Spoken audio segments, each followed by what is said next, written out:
تعلم على العلماء حتى تعرف الإسلام صحيحا. إن الحمد لله نحمده ونستعينه ونستغفره ونعوذ بالله من شرور أنفسنا ومن سيئات أعمالنا من يهده الله فلا مضل له ومن يضلل فلا هادي له وأشهد أن لا إله إلا الله وحده لا شريك له وأشهد أن محمدا عبده ورسوله صلى الله عليه وعلى آله وأصحابه وسلم تسليما كثيرا. أما بعد, gjithë lavdia I takon vetëm Allahut, ata e lavdërojmë dhe I shprehim lavdi, prej Tij kërkojmë ndihmë dhe prej Tij kërkojmë falje. Kërkojmë mbrojtje tek Allahu nga e keqja e vetes sonë dhe nga të këqijat e veprave tona. Ka e udhëzon Allahu, s'ka kush e devijon, dhe ka e devijon Allahu, s'ka kush e udhëzon. Dëshmoj se nuk ka të adhuruar të drejtë përveç Allahut një, I cili nuk ka ortak dhe nuk ka rival, dhe dëshmoj se Muhamedi është rob dhe I dërguar I Tij. Salavatet dhe selamet e shumta të Allahut qofshin për të, për familjen e Tij dhe të gjithë shokët e Tij, si dhe të gjithë ata që e ndjekin udhën e tyre deri në ditën e gjykimit. Mëtej, o Zoti ynë Ti je I lartësuar dhe I pastër nga çdo emet, ne nuk dim asgjë posa asaj që na ke mësuar Ti, në të vërtetë Ti je I gjithdituri, I urti. O Allah, na bëj të dobishme ato që na ke mësuar, na mëso ato që na bën dobi, na shto diturinë e dobishme në dunja dhe në ahiret, na përmirëso gjendjen tonë të rësi dhe mos na lër të mbështetur në vetët tona asnjë çast. Vazhdojmë me këto mësime të tefsirit dhe shpjegimit ose komentimit të librit të Allahut, Kuranit Madhreshëm, me komentime ndryshme nga dietar të ndryshëm. Allahu I mëshiroft dhe I falt të gjithë, ata na falt ne, prindrit tanë dhe të gjithë muslimanët dhe muslimanet, besimtarët dhe besimtarët, të gjallët dhe të vdekurit. Fillojmë me surën El-Qalem, që është, domethënë, pas surës El-Mulk. Dhe kjo sure quhet El-Qalem sepse në fillim të ajetit parë është betimi I Allahut në lapsin. Qalem, që domethënë laps ose pen për të shkruar, dhe në fillim fillon me këto fjalë wal qalami wama yasturun, domethënë pasha lapsin ose pasha penën dhe pasha atë që shkruajnë. Dhe për këtë shkak është quajtur me këtë emër. Në disa argumente përmendet me emrin Nun wal Qalam, domethënë ose Nun wal qalami wama yasturun, do thotë fillimi I surës përmendet si emër I kësaj sure, ose në disa raste përmendet emri Nun. Më thënë, pasi kjo është surja vetme që fillon me shkronjën Nun. Kjo sure është një prej sureve të para që ka zbritur në Kur'an, do të thënë të hershme, edhe padyshim është sure Mekkije, e zbritur në Mekke, dhe është prej më të parave që janë shpallur, kurse e renditja në Kur'an është e fundit prej sureve që fillojnë me shkronja.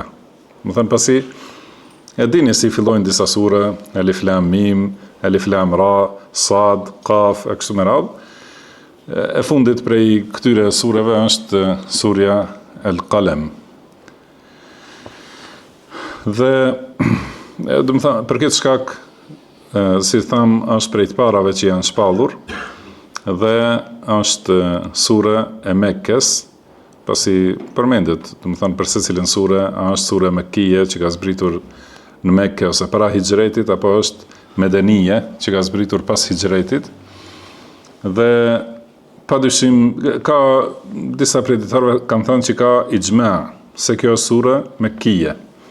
Mirë, po ka disa që thonë për disa ajete në ta se janë të zbritura në Medinë ose në periudhën e Medines, sepse siç dihet, pra shumica e sureve nuk kanë zbritur me njëherë të plota, por kanë zbritur pjesë edhe pasi ja ka sjell ajetet Xhibrili alayhi salatu wassalam, pejgamberit sallallahu alaihi wasallam I ka thënë vendosi këto ajete pas filan ajetit në këtë dhe këtë sure. Edhe për këtë, domethënë, ka mendime që mund të jenë disa ajete që flasin për disa çështje që kanë zbritur në Medinë, wallahu a'lam. Temat që I shqyrton kjo sure janë, domethënë, sfidimi i mushrikëve me Kur'anin madhështor. Gjithashtu është lëvdat, në këtë sure ka lëvdata për pejgamberin sallallahu alaihi wasallam me lëvdatat më të bukura dhe më të mira, duke e ngushëlluar gjithashtu pejgamberin sallallahu alaihi wasallam. Do të shohim, do të përmendim diçka për shkak të armiqve edhe sulmeve dhe vështirësive që i ka kalu për shkak të këtyre armiqve. Do të thënë ka ngushëllim në këtë sure. Gjithashtu ka urdhër prej Allahut subhanahu wa taala që mos jetë, do të thënë mos bëj kompromis me mushrikët, edhe mos jetë i butë ose do të thotë për disa çështje që do t'i përmendim. Domethënë këto janë vetëm si temat që janë këtë sure. Përmenden gjithashtu sjelljet dhe morali i mushrikëve, domethënë niveli i ulët i moralit të tyre. Po ashtu është sjell tregimi i disa njerëzve që kanë poseduar një kopsht, edhe është sjell si shembull ky tregim ose kjo histori është sjell si shembull për mushrikët e Mekës, domethënë për përfundimin ose për veprat dhe përfundimin i tyre si mund të jetë. Dhe janë përmendur gjithashtu shpërblimet për të mirët dhe për të këqijt, domethënë cili është shpërblimi për veprat e mira dhe për njerëz të mirë, për devotshmërinë, dhe cili është për të këqijt. Dhe në fund gjithashtu, në fund kësaj sures përmendet edhe një herë një ngushëllim për pejgamberin sallallahu alaihi wasallam, duke i dhënë premtime për fitore. Edhe këto janë nga fundi, domethënë i surës, i përmendet se çështja e pejgamberit sallallahu alaihi wasallam do të plotësohet dhe do të ngadhnjej përmbi mosbesimtarët. Edhe kjo ka qenë, siç thamë, në fillim të shpalljes, ku ka qenë armiqësia kundër pejgamberit sallallahu alaihi wasallam më e fuqishme dhe ka qenë dobësia e muslimanëve më e madhe. Edhe prandaj këto ajete dhe këto argumente ose edhe fjalët e pejgamberit sallallahu alaihi wasallam janë argument për pejgamberllokun e tij, sepse çdo gjë në jetën e tij ka ndodhur ashtu si është shpallur në Kur'an ose si ka treguar pejgamberi sallallahu alaihi wasallam. Do thotë ka disa ndodhi, disa ose paralajmërime ose profeci si quhen në gjuhën tonë, domethënë tregim për të ardhmen, që pa dyshim se të gjitha ato janë me shpallje nga Allahu subhanahu wa taala. Disa prej këtyre janë realizu gjatë jetës pejgamberit sallallahu alaihi wasallam. Domethënë disa shumë shpejt, domethënë sikur në përfundim të luftës ose pas një kohe shumë të shkurtë, disa pas një kohe të gjatë, disa deri në fund të jetës së pejgamberit sallallahu alaihi wasallam janë realizuar ashtu si është thënë në fillim, dhe ka shumë, domethënë që kanë ardhur në fillimin e shpalljes dhe janë realizuar në vitin e fundit para vdekjes pejgamberit sallallahu alaihi wasallam. Edhe kjo, domethënë një herë kjo. Pastaj ato që i ka paralajmëruar për ndodhit pas vdekjes pejgamberit sallallahu alaihi wasallam në periudhë të shkurtë, edhe në periudha të gjata, edhe deri në kohën tonë, edhe ajo që tregohet deri në ditën e gjykimit, domethënë të gjitha ato janë realizuar ashtu si ka thënë pejgamberi sallallahu alaihi wasallam, ose si janë thënë librin e Allahut subhanahu wa taala. Edhe kjo padyshim është një prej shenjave të pejgamberllokut. Si shembull, vetëm e përmendim, në gjatë hijretit, duke hikur pejgamberi sallallahu alaihi wasallam nga populli i tij, veti dyti, do të thënë vetëm në ato hapësira të shkretirave, vetëm me Ebu Bekrin radhiyallahu anhu, duke ikur, fshehur azi, të friksuar, do të thënë, nga populli i tyre, dhe kanë qenë të kërkuar, edhe është dhënë shpërblim për ta. Edhe atëherë kur një prej njerëzve që e kanë gjuajt këtë shpërblim, ka qenë Suraka, edhe kur është afru pejgamberit sallallahu alaihi wasallam, ai ka thënë, nëse kthehesh do të jap hallkat e Kisrës. Do të thënë në këtë gjendje ku ka qenë vetëm i vetëm me një ndjekës, do të thënë në atë moment i ka thonë se ti do t'i veshësh hallkat e perandorit të superfuqisë të asaj kohe. Do të thënë që nuk është mendu, janë friksu edhe fuqit tjera që të hynë luftë me ta. Do të thënë në këtë rast ja ka thonë pejgamberi sallallahu alaihi wasallam, edhe kjo ka ndodhur ashtu si ka thonë në kohën e Omerit radhiyallahu anhu. Do thotë këto janë vetëm disa shembuj, edhe kjo që përmendet në këtë sure, do të thënë është zbatuar dhe është realizuar pikërisht ashtu ka fundi i jetës pejgamberit sallallahu alaihi wasallam. Ato do të flasim më vonë, do të thënë ka fundi i surës, por me që po përmendim këtë temat që i shtjellon kjo sure, e tham këtë se këto janë prej argumenteve të pejgamberllokut, edhe ato që do t'i lexojmë sot gjithashtu janë argumente të pejgamberllokut të pejgamberit sallallahu alaihi wasallam. Në fillim, pra si tham, ka thënë Allahu i lartësuar nun wal qalami wama yasturun. Do të thonë përmendet një shkronjë prej alfabetit arab, që është shkronja nun. Edhe pastaj thot Allahu pasha lapsin dhe ose penën dhe pasha atë që e shkruajnë ata. Kjo përmendja e shkronjave në fillim të sureve është, do të thënë, në disa sure, në disa vende, dhe çdo herë e shohim, si kanë thënë disa prej dietarëve, çdo herë e shohim që pasi përmendet një shkronjë ose 2-3 shkronja, do të thënë pasi përmenden këto shkronja si alif lam mim ose alif lam ra ose tjerat, më njëherë pas tyre përmendet Kurani. Edhe për këtë shkak dietarët kanë përfunduar se këto shkronja janë prej mrekullive të fjalës së Allahut subhanahu wa taala. Do të thënë që Allahu i ka përmendur këto. Kjo nuk është e zakonshme në fjalimet e njerëzve. Nuk ka ndodhur ndonjëherë që kur fillon një fjalim, qoftë ajo prozë ose poezi ose çdo lloj shkrimi ose fjalimi, të përmendet njëherë një shkronjë ose disa shkronja. Kjo është një prej mrekullive të fjalës së Allahut subhanahu wa taala.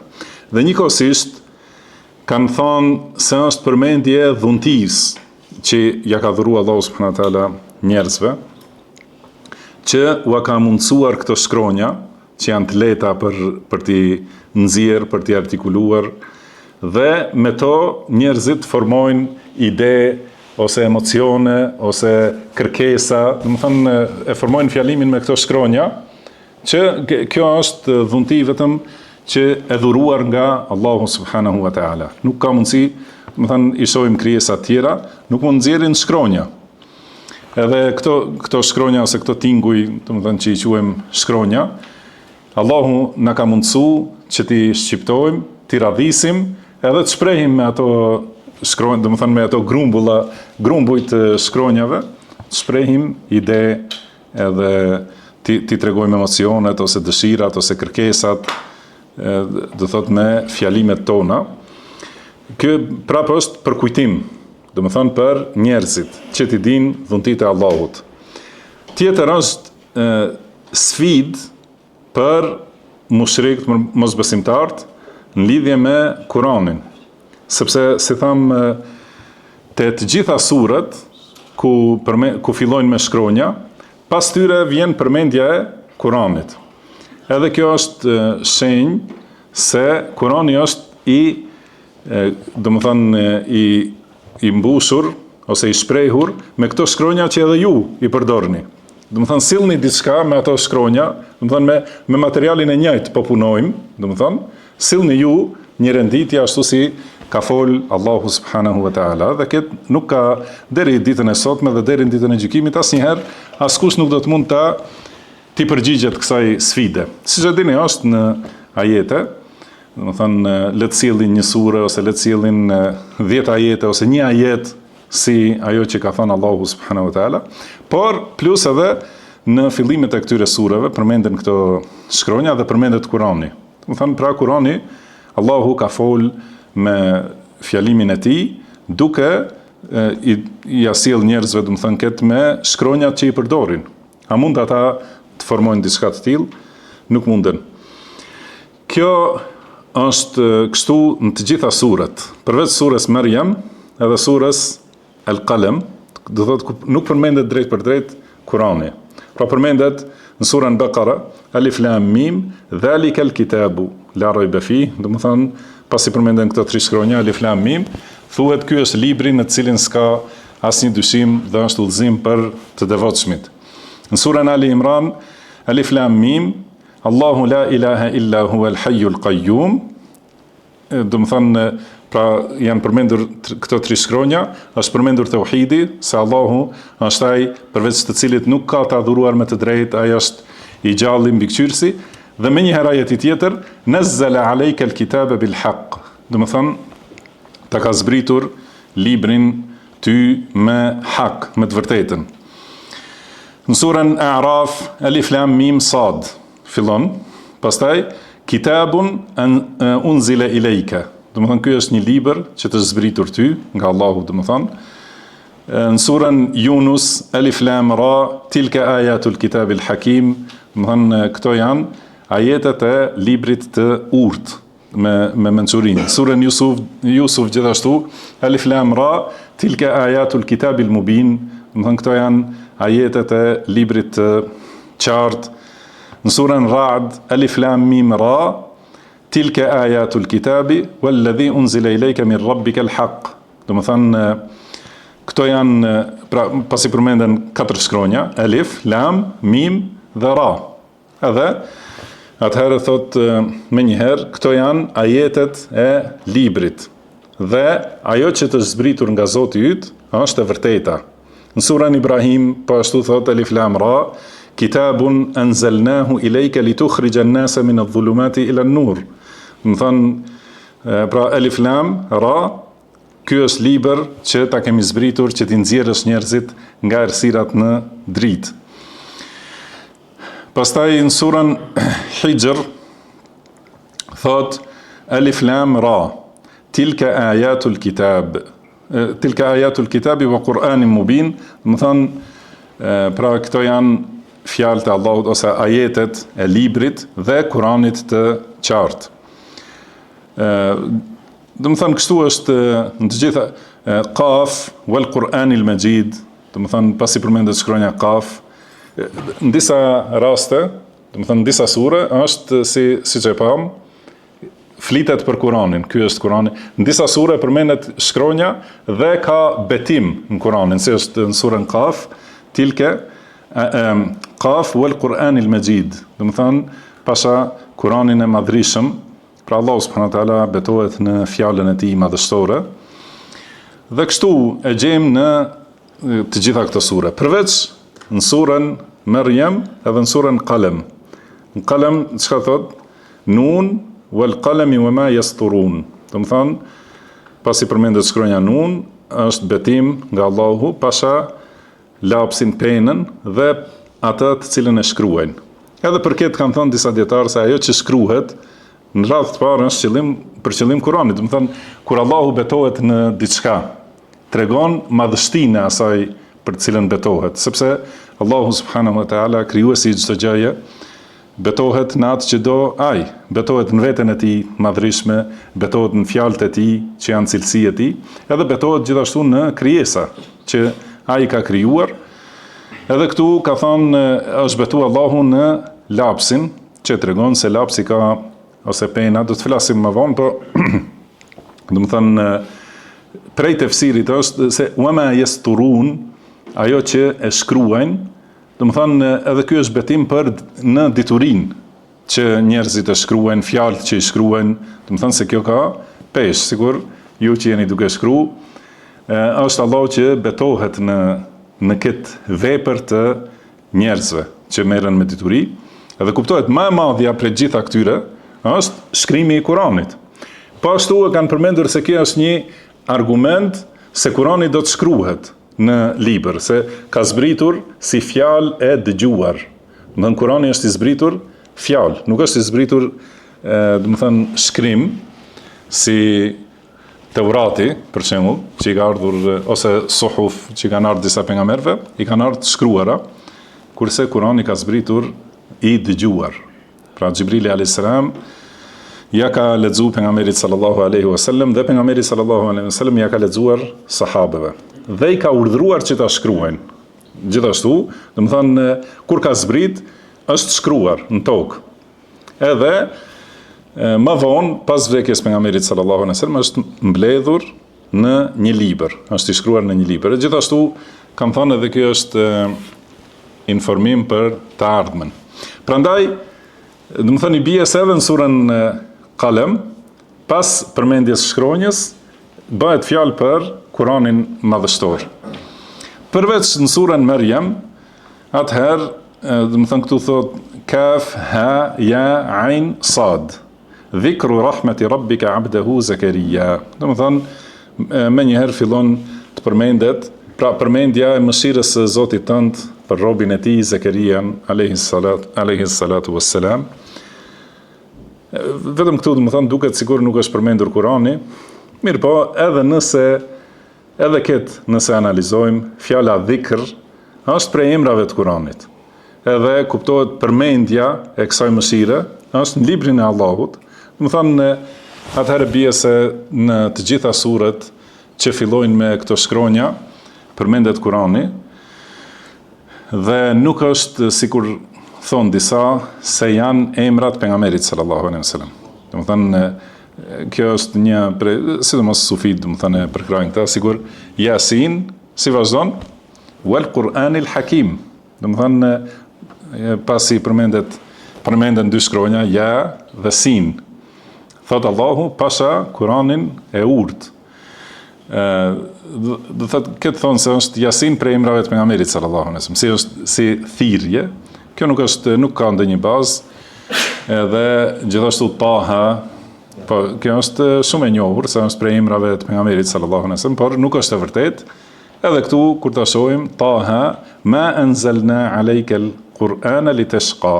Domethënë nuk ta kemi zbritur Kur'anin që të dëshpërohesh. Do thotë gjitha këto pra janë shkronja me të cilat është folur në librin e Allahut, janë fjalët e Allahut të renditura me këto shkronja dhe janë sfidë për njerëzit me të njëjtat shkronja le të formulojnë diçka që mund ta sfidoj fjalën e madhrishme të Allahut subhanahu wa taala, dhe kjo nuk ka ndodhur dhe nuk do të ndodhë. Ka thënë Allahu fa illam taf'alu, do të thënë nëse nuk e keni bërë, pra kjo s'ka dyshim se nuk e keni bërë asnjëherë, walan taf'alu, dhe nuk do ta bëni asnjëherë, atëherë ruhuni për dënimin në zjarrin e xhehenemit. Do të thënë mos e mohoni kur kjo është sfida, do të thënë ju e mohoni se kjo është fjalë nga Allahu subhanahu wa taala. Po e mohoni që është fjalë nga Allahu. Thoni se është fjalë e njeriut. Atëherë bëni ju një të njëjtë, pasi njerëzit mund ta sfidojnë njëri tjetrin edhe të shtyhen me njëri tjetrin, dhe me që nuk mund ta bani, atëherë dijeni se ju pret dënimi, se edhe nuk mund ta mposhtni argumentin edhe nuk i besoni asaj që është e qartë. Do të thënë, pra me këtë i bie sigur e mbarum komentimin e ajetit parë, dhe ku përmendet shkronja Nun, edhe betimi i Allahut subhanahu wa taala në librin e tij të madhrishëm, do të thënë betimi i Allahut në lapsin, penën, wal qalam, wama yasturun, do të thënë pasha penën dhe pasha atë që e shkruajnë. Edhe kjo, si tham, është nderim dhe ngritje e pozitës së lapsit dhe rolit lapsit, dhe për çka është? Për shkrimin e diturisë, dhe është ngritje e pozitës së diturisë. Do të thënë se pasi Allahu betohet në atë që shkruajnë dietarët dhe nxënësit e dijes, do të thënë ata që japin mësim dhe shpjegime dhe ata që e marrin e shkruajnë këtë mësim, do të thënë është vepër që e do Allahu subhanahu wa taala dhe i jep rëndësi, i jep pozitë, do të thënë të lartë. Për këtë shkak duhet secili ta di, do të thënë peshën e madhe, peshë, do të thënë vlerë të lapsit dhe të penës dhe të shkrimit dhe të përsëritjes së diturisë. Përse është shkrimi? Do të thënë që të mund ta përsërisësh diturinë, sepse dëgjimi vetëm një herë edhe pastaj largimi prej atij mexhlisit të diturisë është, do thotë, ndarje e plot prej diturisë, kurse shkrimi është që e lidh diturinë dhe ka mundësi njeriu të t'i kthehet her pas here. Siç kanë thonë el ilmu sajdun wal kitabatu qaidun. Domethënë dituria është gjah, kurse shkrimi është litar, lidhje. Edhe ka thonë lidhe gjahun tënd me litar të fuqishëm. Domethënë lidhe mirë, kur e zë një kafsh prej në gjuhë e tij, domethënë, nëse e sjell në shtëpi edhe e le para derës, pa e lidh, do të ike. Domethënë në këtë mënyrë është çështja e diturisë. Edhe rëndësinë e lapsit, gjithashtu e ka përmendur Allahu në vende tjera dhe tregon se është prej mirësive që ja ka dhuru Allahu njerëzimit. Ka thënë Iqra bismi rabbika alladhi khalaq. Do të thënë lexo në emër të Zotit tënd që ka krijuar. Pra ka krijuar çdo gjë, ka krijuar njeriu, khalaqal insana min alaq. Pastaj në ajetin e më vonë shumë thot alladhi allama bil qalam. Do të thënë lexo në emrin të këtij Zoti që duhet ta falenderosh, ta adhurosh për shkak të mirave që ja ka dhënë njerëzimit, që e ka mësuar njeriu për lapsin. Allama bil qalam. Do të thënë e ka mësuar për lapsin. Allama al insana ma lam ya'lam. Do të thënë dhe ja ka mësuar njeriu atë që nuk e ka ditur njeriu më herët. Në ajetin vijues të surës Al-Qalam thot Allahu ma anta bi ni'mati rabbika bimajnun. Do të thënë nun wal qalami wama yasturun ma anta bi ni'mati rabbika bimajnun. Do të thënë ti o Muhammed me dhuntinë e Zotit tënd nuk je i çmendur. Pra pasi mushrikët kanë thonë se kanë thonë për pejgamberin sallallahu alaihi wasallam, siç kanë thonë për shumë pejgamber të mëhershëm, kanë thonë se është i çmendur, se ka thonë Allahu subhanahu wa taala çdo herë kur ka ardhur një pejgamber, kanë thonë sahirun aw majnun. Do të thonë kanë thonë është magjistar ose disa kanë thonë se është magjistar, disa kanë thonë se është i çmendur. Edhe kjo nuk është fjalë e lehtë që i thuhet njeriu, do të thonë kur fillon gjithë populli me fol seriozisht, do të thonë me bë muhabetin se ti je i çmendur, do të thonë ajo nuk është çështje e lehtë. Prandaj Allahu subhanahu wa taala ka ngushëlluar me këtë, edhe ka thonë ti me mirësinë e Allahut nuk je i çmendur. Edhe vazhdojnë ajete tjera në vazhdim. Kjo është përmendur në disa vende në Kur'an, se ata kanë thonë mushrikët se ti që thua se të ka zbritur Kur'ani, ti je i çmendur. Është përmendur kjo në Kur'an, ose kanë thonë ky shoku juaj është i çmendur, ose më thënë fjalë të tilla. Edhe këto i ka refuzuar Allahu subhanahu wa taala. Për surën Tur, fadhakkir fama anta bi ni'mati rabbika bikahinin wala majnun. Do të thënë ti vazhdo të përkujtosh se ti nuk je me dhuntinë e Allahut as fallxor as i çmendur. Dhe pashtu ka thonë wama sahibukum bimajnun, do të thënë shoku juaj, pra pejgamberi juaj, nuk është i çmendur. Kjo është përmendur në shumë vende. Dhe këtu në këtë sure janë sjell argumente të fuqishme dhe që i rrëzojnë fjalët e mushrikëve. Pas kësaj ka thonë Allahu wa inna laka la ajran ghayra mamnun, do të thonë ti do të kesh shpërblim ose ke shpërblim të pandërprerë. Njëherë kjo kemi dy fjalë këtu ose tre fjalë, bi ni'mati rabbik, do të thonë me dhuntinë e Zotit tënd. Nuk je i çmendur. Kjo është fjali që ka hyrë ose i thonë arabisht shibhu jumla, do të thonë një tog fjalësh që ka hyrë në mes të fjalisë, do të thonë ma anta, ti nuk je, pastaj ka një tog fjalësh me dhuntinë e Zotit tënd, bi majnun, do të thonë i çmendur, nuk je. Kjo për çka, domethënë cili është qëllimi, edhe me çka lidhet ky tok fjalës në mes të fjalisë, kanë thonë disa prej dietarëve kanë thonë se ky është betim, domethënë pasha dhuntinë e Zotit tënd. Kanë thonë disa që është për qëllimi me këtë dhunti që ta ka dhënë Allahu. Thotë shpallja edhe Kurani, me këtë që ty të ka mbulu Allahu me këtë dhunti, nuk mund të jesh i çmendur, do thotë.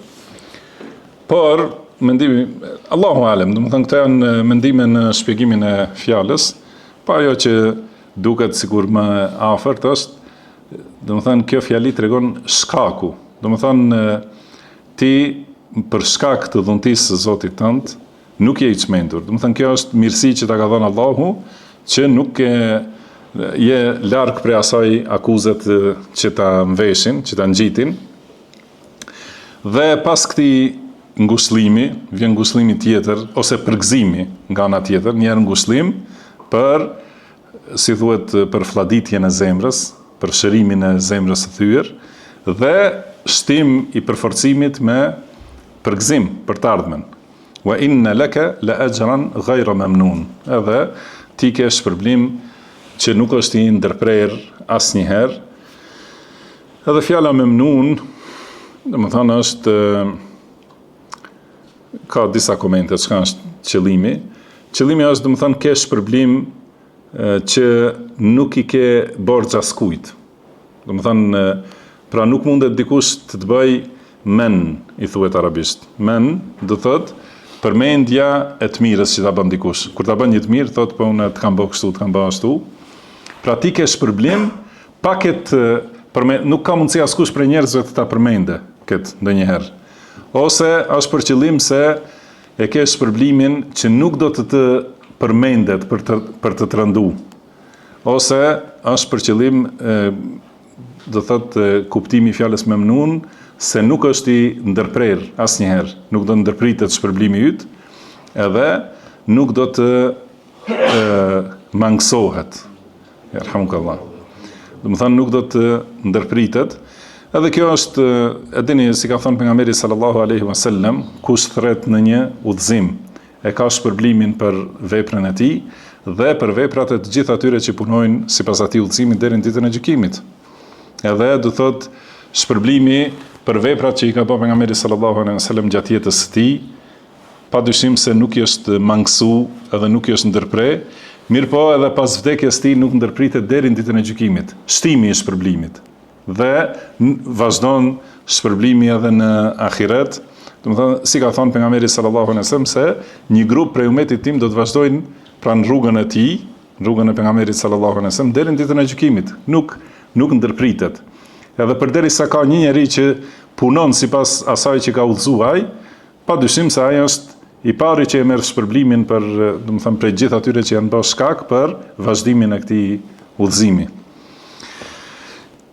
Dhe pastaj ka thonë, wa innaka la ala khuluqin azim, dhe ti je në moral madhështor, domethënë në moral shumë të lartë dhe shumë të madh.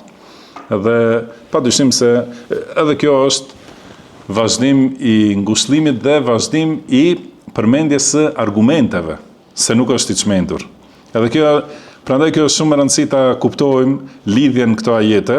Pasi thuhet se ti nuk je i çmendur, do të thonë se pejgamberi sallallahu alaihi wasallam padyshim ka qenë në nivelin e përsosur të mençurisë dhe urtësisë njerëzore. Do të thonë sa ka mundësi ndonjë njeri të jetë, pra pejgamberi sallallahu alaihi wasallam ka qenë më lart në mençuri dhe urtësi. Dhe argument për këtë është morali i tij i lartë. Që do të thonë se mençuria sjell patjetër moral të mirë. Çmenduria moral të dobët ose të keq. Edhe prandaj dietarët e kanë kuptuar këtë çështje, për këtë çka ka lexuar në Ramazan, librin Rawdatul Uqala. Do të thonë kopshti i të mençurve, që flet vetëm për temat moralit. Që do të thonë se njeriu i mençur ka moral të lartë, ose kur ta shohësh dikën me moral të lartë, do të thonë se ai është i mençur. Kur ka dobësinë moral, i thuhet sjellje budallait, do të thonë budalla ka veprime, do të thonë padrejtësisë ose të çdo gjë që kundërshtohet me moralin e lartë, si është tradhtia ose shkelja e drejtave të dikujt ose mosmirnjohja për shembull, ose domethënë ata janë veprime të njeriut me mendje të cekët. Domethënë morali i keq, mendje e cekët. Morali i lartë, mendje e plotë.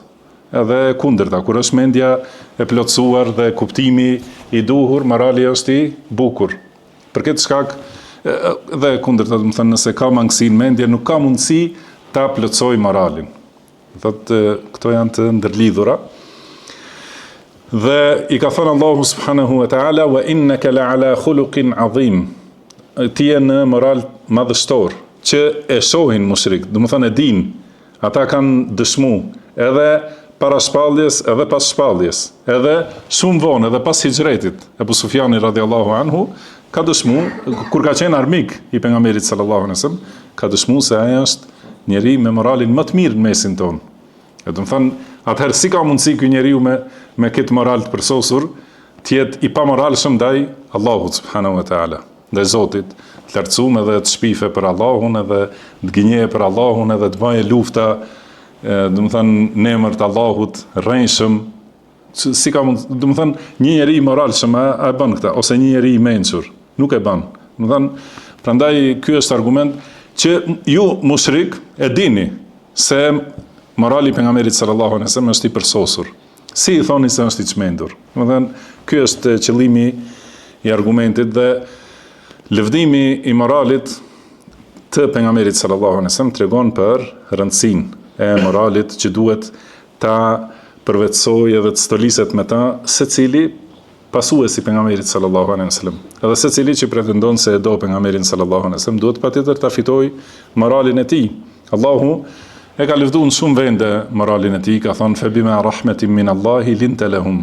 Do të thënë për shkak të mëshirës së Allahut ti ishe i butë me ta. Walau kunta faddan ghalidha alqalbi lam faddu min hawlik. Po të kishe qenë i ashpër, me zemër të vrazhd, të egër, ata do të ishin largu prej teje. Dhe po ashtu ka thënë Allahu, laqad ja'akum rasulun min anfusikum azizun alayhi ma anittum harisun alaykum. Do të thënë juve ju ka ardhur një i dërguar nga mesi juaj. Nga mesi juaj, do të thënë ju të gjithë e njihni, e ja dini prej ardhjen, ja dini sjelljen, ja dini nivelin çfarë e ka. Edhe atëherë, do të thënë, ky është argumenti mjaftueshëm se është nga mesi juaj. Me ja paspru dikën prej larg, do të kishit thonë se nuk e dim çfarë qëllime ka, ose si thonë këta të çmendurit prej islamofobëve se kush i paguan në kështu me radhë. Me qenë dikush me ardhur për jashtë, pa ai që është mesin tuaj, edhe e janë njihni historinë e mëhershme, gjendjen e tashme, edhe tashme këto. Alhamdulillah, dhe kjo është një ndoshta prej të mirave që ka mundësi të kontrollohet çdo gjë, çdo hyrje, çdo dalje, kontrollohet. Edhe atëherë shiheni është i paguar, është i sinqert që ju thret për në udhëzim. Do të thënë është e lehtë të verifikohet në kohën tonë. Pra, edhe pejgamberi sallallahu alaihi wasallam është nga mesi juaj, ju e dini. Edhe pastaj përmend disa cilësi të larta të moralit të tij, azizun alayhi ma anittum, edhe është për pejgamberin sallallahu alaihi wasallam ka qenë shumë e vështirë, edhe diçka e pa pranueshme, e pa kapërcyeshme kur njerëzit kanë qenë të pa udhëzuar. Që, do të thonë, ky devijimi ose jo udhëzimi i fut në vështirësi dhe në shkatrim. Do të thonë azizun alayhi ma anittum, për atë është shumë e rëndë, e papranueshme, çdo gjë që ju shkakton juve vështirësi. Dhe harisun aleikum, dhe është i kujdesshëm që ju të udhëzoheni, e jep mundin, maksimumin, do të thënë vetëm që të udhëzoheni, jo për ndonjë fitim. Edhe bil mu'minina raufur rahim, dhe është ndaj besimtarëve, është i butë dhe i mëshirshëm. Do thotë lidhja me të vërtetë është e mrekullueshme e ajeteve. Thot pasi përmendet, si tham, përmendet Kurani në këtë kuptimin e shkrimit, përmendet dituria, përmendet pejgamberi sallallahu alaihi wasallam dhe morali i tij. Do të thonë pasi Allahu në Kur'an e lëvdon moralin e pejgamberit sallallahu alaihi wasallam. Do të thonë se morali i tij është në përputhje me çdo gjë që është në Kur'an. Do të çka ka urdhër në Kur'an është diçka që është bërë pejgamberit sallallahu alaihi wasallam natyrshmëri, edhe përditshmëri. Pra e ka mishru në moralin e tij dhe çdo gjë që ka qenë ndaluar në Kur'an ka qenë më i largët i pejgamberit sallallahu alaihi wasallam. Prandaj patjetër duhet të shikohet ajo që është në librin e Allahut, edhe e shohim se si ka qenë morali i pejgamberit sallallahu alaihi wasallam. Po ashtu edhe kjo, pra sahabët e kanë dëshmuar këtë. Është pyetur Aisha radhiyallahu anha, si transmeton Sa'd ibn Hisham ibn Amir, thotë se e ka pyetur Aisha radhiyallahu anha, o nëna besimtarve, më trego për moralin e të dërguarit Allahut sallallahu alaihi wasallam. Ajo ka thonë, "Alasta taqra'u al-Qur'an?" Ka thonë, "A nuk e lexon Kur'anin?" Thotë, i thash po. Ka thonë, morali i profetit Allahut sallallahu alaihi wasallam ka qenë Kur'ani. Do të thonë, nëse atë intereson diçka për moralin e pejgamberit sallallahu alaihi wasallam, lexoj Kur'anin edhe e kupton, do të thonë çka sheh aty të urdhër, do thotë se ka qenë i pari që e ka zbatu. Çka ka aty ndalesë, i pari që i është largu dhe më i largëti. Çka është përmendur aty si e mirë, ka qenë e pranishme te pejgamberi sallallahu alaihi wasallam. Çka është aty e përmendur si e shëmtuar ose e keqe, prej saj ka qenë më së largëti pejgamberi sallallahu alaihi wasallam. Allahu na mundësoft që të ecim në rrugën e tij. Dhe për këtë moral kanë treguar sahabët, do të thonë shumë, siç është Anas ibn Malik radhiyallahu anhu, të cilin e ka marrë nëna e vet në moshën 10 vjeçare, edhe ka thonë ky është shërbetori yt. Do të thonë prej sot do të jetojë te ti dhe është vetëm për të shërbyer ty. Edhe thotë Anasi radhiyallahu anhu, kjo është shumë vonë pas vdekjes pejgamberit sallallahu alaihi wasallam, ka thonë e kam shërbyer të dërguarin e Allahut 10 vjet. Edhe wallahi asnjëherë nuk më ka thonë uf. Do të thonë as nuk i ka thonë si e kemi në gjuhën tonë, uf çfarë fëmije ose diçka e tillë. Po jo kaq shumë, veç uf. Do të thonë fjala më e lehtë, nuk më ka thonë asnjëherë. As nuk më ka thonë për diçka që nuk më ka thonë për diçka pse bëre kështu ose pse nuk bëre kështu. Do të thonë 10 vjet me një fëmijë, pra prej moshës 10 vjeçare derisa i ka mbush 20 vjet, me do thotë fëmijës mos i thush asnjëherë as uf, as of, as pse bane kështu ose pse s'bane ashtu. Do të thonë kjo tregon durim të çuditshëm edhe moral padyshim se shumë të lartë. Ka thonë Aisha radhiyallahu anha, ma daraba Rasulullah sallallahu alaihi wasallam shay'an qattu bi yadihi. Do thënë pejgamberi sallallahu alaihi wasallam asnjëherë me dorën e tij nuk ka goditur asgjë. Do thënë askujt nuk i ka ra. As do një gruaje, as do një shërbetori, që do të thonë as do një fëmijë, illa an yujahida fi sabilillah. Përveç nëse ka luftuar në rrugën e Allahut. Do të thonë ky është pejgamberi i Allahut. Edhe kur Allahu e ka urdhëruar, atëherë atë ka vepruar. Po ashtu ka thënë Abdullah ibn Amr radhiyallahu anhuma, ka thonë lam yakun Rasulullah sallallahu alaihi wasallam fahishan wala mutafahisha. Do të thonë nuk ka qenë i dërguari i Allahut sallallahu alaihi wasallam që ka përdorur fjalë të pahishme, fjalë të fllihura, por ai vet vazhdimisht ka thonë inna khiyarakum ahasinukum akhlaqa. Do të thonë më të mirët prej jush janë ata me moralin më të bukur. Do të thonë gjithmonë, gjithë jetën, pejgamberi sallallahu alaihi wasallam ka thirrur, përveç se, do të thonë, mos të ngatrojmë tauhid, padyshim, zbatimin e ligjit të Allahut, dhe gjithmonë në moral. Dhe realitet këto nuk mund ndahen. Do të thonë, e gjithë feja është moral, ose çdo gjë që është moral është feja e Allahut, moral i lartë. Prandaj innaka la'ala khuluqin azim, do të thonë ti je në moral të lartë. Disa prej dietarëve kanë thënë se është kuptimi i tij në fe madhështore. Do të thënë kjo fe që të shpallet është madhështore. Pra feja është quajtur moral. Dhe edhe në argumente tjera përmendet se feja Allahut është moral. Nuk ka në fe diçka tjetër përveç se moral. Moral ndaj Zotit subhanahu wa taala, moral ndaj vetvetes dhe moral ndaj krijesave. Çdo gjë që ka në fe, këtë e gjen.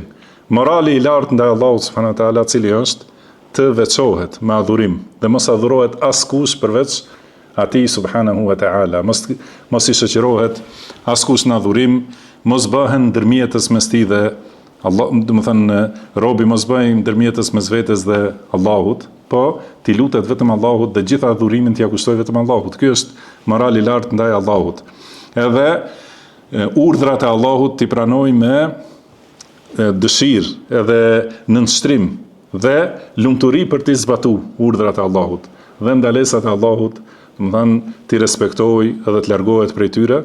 Ky është morali ndaj Allahut subhanahu wa taala, edhe morali ndaj vetvetes, që mos e ngarkoj veten me gjunahe dhe mos e dëmtoj veten për në ahiret, edhe mos e dëmtoj gjithashtu në dynja, po ashtu edhe morali ndaj krijesave, ashtu si ka urdhëruar Allahu. Do thot gjitha këto rregullat për këto morale, urdhrat, ndalesat, kufit për këto morale janë në fenë e Allahut. Prandaj feja quhet moral.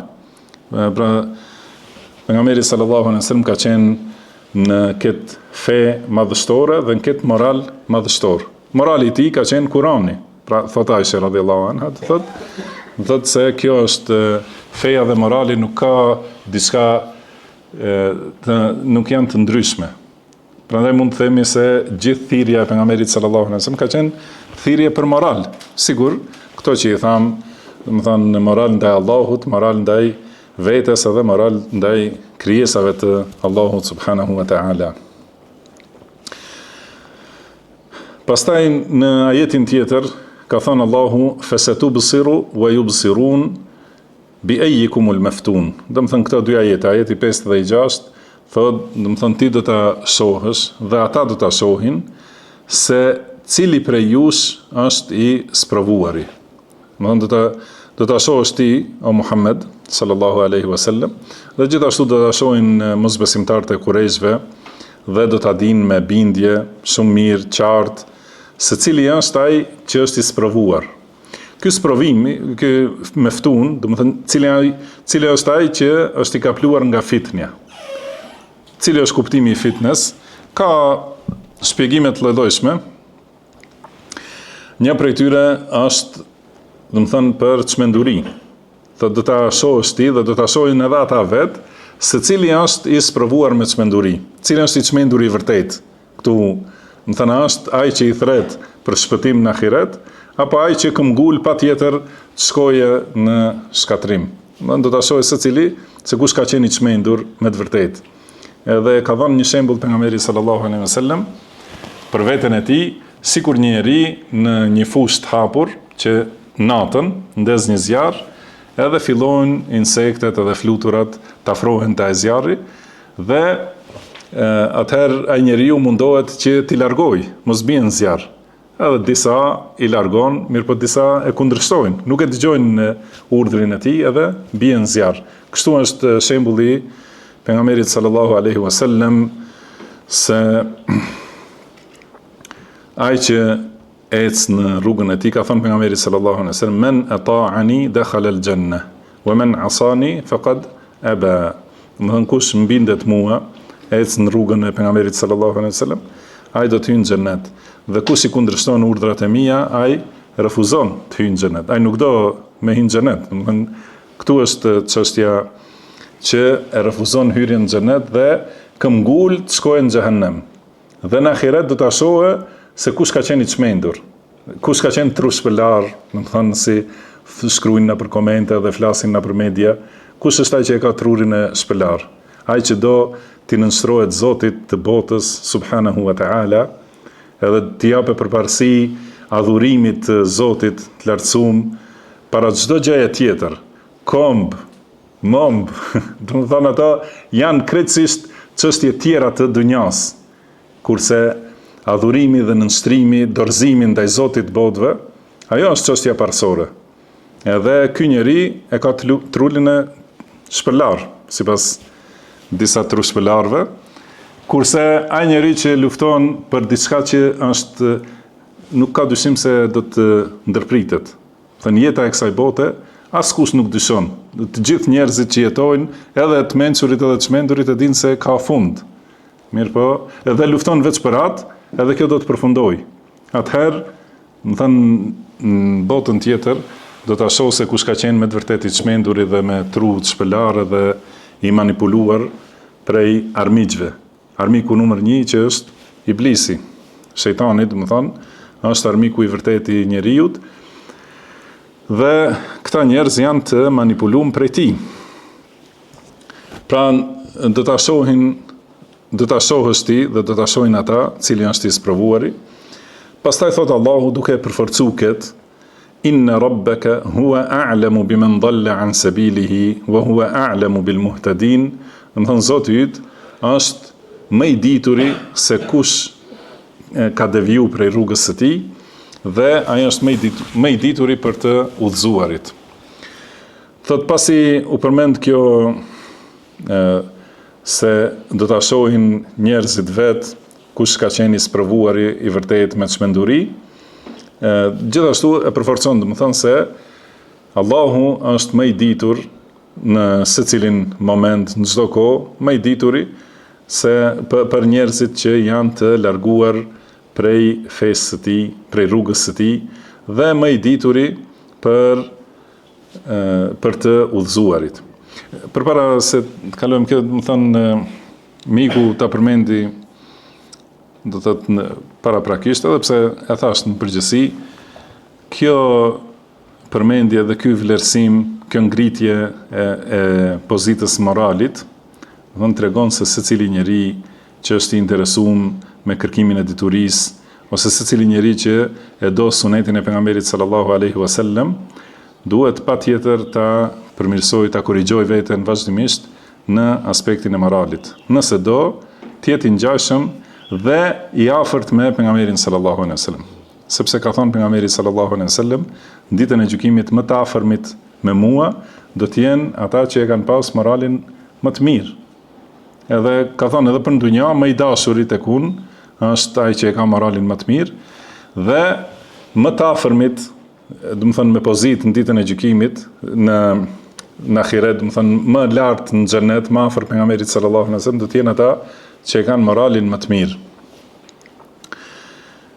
Dhe pastaj në këtë ajet që e filluam, do të thënë Allahu është më i dituri për ata që janë të devijuar dhe ata që janë të udhëzuar. Allahu subhanahu wa taala është i gjithdijshëm, edhe fjala a'lam, do të thonë është formë komparative, do thotë është ose superlativi, do të thonë që Allahu është më i dituri. Thotë pra nuk ka dikush që mund të krahasohet me diturinë e tij. Pra është ndryshe prej fjalës ku thuhet alim ose allam, do të thonë i ditur, i dijshëm, ose i dituri i madh, Allahu subhanahu wa taala, kurse kur thuhet a'lam, do të thonë është përjashtuese për dituritë të tjerëve. Çka do të thonë kjo? Do të thonë kur thuhet se Allahu ka dituri, kjo nuk mohohet se edhe njerëzit kanë dituri, edhe janë të ditur, se ka thënë Allahu ku ka sjell disa shembuj, ka thënë wa tilka al-amthalu nadribuha lin-nasi, do të thonë këta janë shembuj që i sjellin për njerëzit, wa ma ya'qiluha illa al-alimun, do të thonë dhe ato i kuptojnë të diturit, njerëz që kanë dituri. Pra alim i thuhet edhe për njerëzit të ditur, do të thonë. Kurse kur thuhet se Allahu a'lam, do të thonë Allahu është më i dituri, që do të thonë askush nuk mund të krahasohet me diturinë e tij. Nuk ka dikush që e ka diturinë e Allahut subhanahu wa taala gjithëpërfshirëse. Pra Allahu di çdo gjë në krijesat e tij, çdo gjë që ka qenë përgjithmonë, edhe çdo gjë që do të jetë përgjithmonë, edhe çdo imtësi, çdo fshehtësi që është për krijesat fshehtësi, të gjitha i di Allahu subhanahu wa taala. Dhe i di, do të thonë, të udhëzuarit dhe të devijuarit. kjo është njëkohësisht edhe kërcënim për ata që janë devijuar, domethënë kur i thuhet se Allahu e di se ti je i devijuar, edhe është përgëzim për ata që janë të udhëzuar. Domethënë dituria e Allahut, pra mos mendoj dikush se bën vepra, mundohet për shembull për Allahun me sinqeritet, edhe i humb diçka te Allahu subhanahu wa taala. Allahu është i gjithdijshëm për veprat e tij, por është i gjithdijshëm për gjithashtu edhe për niyetet dhe qëllimet, synimet në zemër, mendimet, ato të gjitha janë në diturinë e Allahut subhanahu wa taala. Prandaj, nëse njeriu i ka të pastra edhe të përmirësuara, ashtu si e kënaqin Allahun subhanahu wa taala, atëherë duhet jetë i gëzuar, se ato i di Allahu. Por nëse ka mëshirësinë e tij diçka ndryshe nga ajo që e shfaq në fjalë dhe në vepra, atëherë duhet të jetë i tmerruar, sepse Allahu është i gjithdituri për ato dhe nuk ka mundësi të ikë prej diturisë së tij asnjë grimc, as në qiell dhe as në tokë. Është, domethënë, ky ajet edhe premtim për njerëz të udhëzuar, edhe është gëzim dhe rahatim, domethënë për njerëz që ecin rrugën e pejgamberit sallallahu alaihi wasallam, sepse nuk do të humb mundi i tyre dhe përpjekja e tyre. Mirë, edhe një çështje tjetër në lidhje me moralin, që pasi e përmendëm, Allahu subhanahu wa taala ka thonë innaka la'ala khuluqin azim. Domethënë ti je në moral të lartë. Dhe kurse është në sunetin e pejgamberit sallallahu alaihi wasallam, prej duave në hadith sahih, që ka thënë Allahumma ihdini li ahsanil akhlaq. O Allah, udhëzom në moralet më të bukura. A është kjo kontradiktore? Domethënë Allahu e ka pohu, e ka aprovuar se është moral të lartë, kurse pejgamberi sallallahu alaihi wasallam lutet që ta ketë moralin e mirë ose moralin e bukur. Ka, thot Sheikh Uthemini, rahimahullah, domethënë ka përgjigja për këtë është në dy aspekte. Një është se pejgamberi sallallahu alaihi wasallam ka kërkuar gjithmonë shtim të mirës, edhe e ka kërkuar atë që është më e mira, li ahsanil akhlaq. Domethënë ajo që është në mënyrë dëftore, domethënë informative, innaka la'ala khuluqin azim, domethënë ti je në moral madhështor. Por pejgamberi sallallahu alaihi wasallam ka kërkuar ahsan, domethënë më të mirën prej moraleve. Dhe kështu Allahu e ka urdhëruar kur ka përmendur shpalljen që ja sjell pejgamberit sallallahu alaihi wasallam, edhe ka thënë wa qul rabbi zidni ilma, thuaj o Zot shto ma diturinë. Domethënë shpallja e ka ardhur, dituria e ka ardhur nga Allahu dhe ka urdhëruar që të kërkoj më shumë dituri. Edhe më shumë dituri, domethënë edhe më shumë përsosje të moralit. Edhe gjithashtu ka kërkuar pejgamberi sallallahu alaihi wasallam, domethënë udhëzom në moralet më të bukura, më të mira, domethënë që mund t'i arrijë njeriu. Dhe ky është njëri aspekt i përgjigjes, dhe aspekti tjetër është se kur kërkohet diçka që njeriu mund të kërkojë diçka që e ka. Dhe ky kërkim ose kjo kërkesë do të thotë përforcim për atë që e kam. Domethënë siç lutemi në namaz, ihdinas siratal mustaqim, domethënë udhëzona në rrugën e drejtë. Një kuptim është përforcona në këtë rrugë që na ke udhëzuar. Edhe kjo udhëzon për moralin më të mirë, domethënë është përforcom në këtë moral në të cilin më ke eduku, edhe më ke formu, domethënë këtë moral të përsosur. Pra është kërkimi i përforcimit në të. Dhe kjo gjithashtu na jep të kuptojmë se gjithmonë njeriu duhet t'i lutet Allahut për arritjen e mençurisë dhe për arritjen e përsosjes moralit. Nuk ka tjetër rrugë njeriu përveç se nuk ka mundësi ndryshe mi arrit përveç se me ndihmë nga Allahu dhe me sukses nga Allahu subhanahu wa taala. Pra në këtë dua ka thënë pejgamberi sallallahu alaihi wasallam ihdini li ahsanil akhlaq, do të udhëzom në moralin më të bukur, la yahdi li ahsaniha illa ant. Do të nuk udhëzon në moralin më të bukur askush përveç teje. Nuk mund të arrijë me veten time.